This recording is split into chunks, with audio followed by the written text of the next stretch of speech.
নমস্কার বন্ধুরা, আজকে বিশ্ব কবিতা দিবস উপলক্ষে লাইভে এসছি। তো আপনাদের সবাইকে আহ্বান এই লাইভে প্রোগ্রামে। আজকে বিশ্ব কবিতা দিবস এবং সেই উপলক্ষে সবাইকে শুভেচ্ছা জানাই। আমার এ যাবৎ তিনখানি কবিতার বই প্রকাশ পেয়েছে। প্রথমটা হচ্ছে গিয়ে এপিক অফ মিস্ট্রাস্ট, যেটা ইংরেজি কবিতার সংকলন। তারপর হচ্ছে গিয়ে অনন্তের ব্ল্যাকবোর্ড, যেটা উকিয়ত পাবলিশিং দিয়ে পাবলিশ হয়েছে, সেটা প্রকাশ পেয়েছে আগের বার বইমেলায়। এবং এই বইমেলায় প্রকাশ পেয়েছে হচ্ছে গিয়ে ভালোবাসার মহামারী, শ্রী জয়দীপ আশ্রম পাবলিকেশন থেকে। তো আমি নতুন একটা কবিতার বই নিয়ে কাজ করছি এখন। সেই কবিতার বইটির নাম হচ্ছে শিউলি। পরবর্তী 2024-এর শেষ দিকে কি 25-এর প্রারম্ভে সেটা প্রকাশ পাবে। তার আগে এই বিশ্ব কবিতা দিবস গোটা পৃথিবীতে বিভিন্ন রকম অনুষ্ঠান হচ্ছে, বিভিন্ন রকম আলাপ আলোচনা হচ্ছে কবিতা সম্পর্কে। তো সেই জন্য আমিও লাইভে আসলাম। অবভিয়াসলি কবিতার একটা ভূমিকা আছে আমার জীবনে। যে সমস্ত কথাগুলো যেগুলো বলা দরকার সেগুলো হয়তো অনেক সময় বলতে পারি না, এবং সেগুলো কবিতা আমাকে বলতে সাহায্য করে।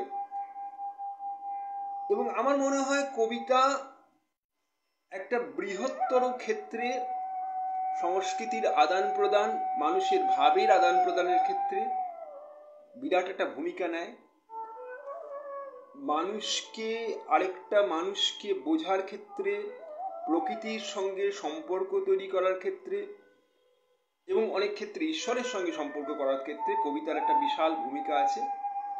তো আমি কিছু নতুন কবিতা যেগুলো আমি তৈরি করেছি সেই শিউলি গ্রন্থের, তার থেকে একটা কবিতা পাঠ করে শোনাচ্ছি আপনাদের। আপনাদের যদি কিছু বলার থাকে অবভিয়াসলি কমেন্ট বক্সে বলতে পারেন। কবিতাটির নাম হচ্ছে দেখা। কবিতাটি খুব টাটকা কবিতা, 2-1 দিনের মধ্যে, মানে কালকেই রচনা হয়েছে কবিতাটা। তো সেই কবিতাটা আমি আপনাদের পাঠ করে শোনাচ্ছি। দেখা। ইস, সারা রাত ধরে তারাটা জ্বলছে, তার ধূসর রং সবাইকে বিলি করছে, কিন্তু কেউ তাকে মন দিয়ে দেখছে না। যখন রাতের আকাশটা অনেক দূরে, ভোরটা খুব কাছাকাছি, তখন আমার তোমায় খুব দেখার ইচ্ছা হলো। এত দেখার ইচ্ছা হচ্ছে, কিন্তু তুমি আমায় ডাকছো না কালিন্দীর ঘাটে।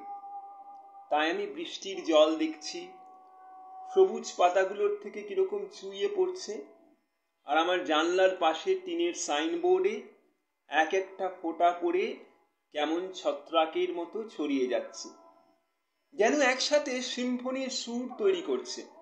শুধু তাই নয়, বাতাসের অর্কেস্ট্রা সেই সুরটার সঙ্গে তাল মেলাচ্ছে, আর গম্ভীর মুখের মেঘগুলো দর্শক আসন থেকে সেই সুরের সমারোহকে মন দিয়ে দেখছে। মেঘেদের কি ভাগ্য বলো, একটু দেখার ইচ্ছা হতেই কিরকম এক জায়গা থেকে আরেক জায়গায় টুক করে উড়ে চলে যায়। মনে হচ্ছে মেঘেদের মতো উড়ে চলে যায়, তোমায় দেখে আসি গিয়ে। কিন্তু আমি তো মেঘেদের মতো উঠতে পারি না, আর যারা ডাকছে তাদেরকে তো আমি চিনি না। আর যাদের ডাকার ছিল অনেক কাল আগেই, তারা তো ডাকছে না। আর আমি ডাকলেও সাড়া দিচ্ছে না, ফোন তুলছে না। তাই জানলা দিয়ে বৃষ্টির একঘেয়ে তালে আর বাতাসের সুরে বড় বড় নারকেল গাছের বাতাসের দেয়ালে পিঠ থেকে দুলুনিকে দেখছি। অনেকের চোখেই তো বৃষ্টির দৃষ্টি প্রতিফলিত হয়, কিন্তু কজন নারকেল গাছের পাতাগুলোকে বাতাসের দেয়ালে পিঠ থেকে দুলুনিটাকেই মন দিয়ে দেখতে পারে। এই আকাশ আমার কালিন্দীর ঘাট। উপর থেকে নেমে আসা এই ছাড়া ছাড়া বৃষ্টির জল কেমন আমায় চোখ দিয়ে ভালোবাসার রং ছিটিয়ে ডাকছে। মনে হচ্ছে ওই দূরে থাকা নারকেল গাছের বাতাসের দেয়ালে কাঠ ঠেকিয়ে হালকা দুলনিতে তুমিও আমায় মন ভরে দেখছো। চোখ থাকাটা একটা ভাগ্য, কিন্তু দেখতে পাওয়াটা একটা সাধনা।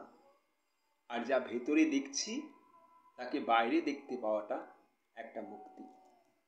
নমস্কার বন্ধুরা, আমি আবৃত্তি করলাম এই দেখা কবিতাটি, যেটা আমি খুবই কালকেই আমি লিখেছি। শিউলি কাব্যগ্রন্থ, যেটা প্রকাশিত হবে এবছরের শেষের দিকে বা 2025-এর প্রথম দিকে। আমি আজকের লাইভে এই পর্যন্তই। সবাইকে বিশ্ব কবিতা দিবসের শুভেচ্ছা। আপনারা কবিতার সঙ্গে থাকুন, কবিতা পড়ুন, কবিতা নিয়ে ভাবুন। এই আপনাদের মানসিক স্বাস্থ্য উন্নতি করার ক্ষেত্রে বিশাল একটা ভূমিকা কবিতা সবসময় বহন করে নিয়ে এসছে। তো আমার যে 3টে কবিতার বই বেরিয়েছে তার লিঙ্ক আমি কমেন্ট বক্সে দিলাম। আজকে যদি কেউ সংগ্রহ করতে চান তাহলে অবশ্যই সংগ্রহ করবেন এই কমেন্ট বক্সের লিঙ্কগুলোকে ক্লিক করে। ধন্যবাদ।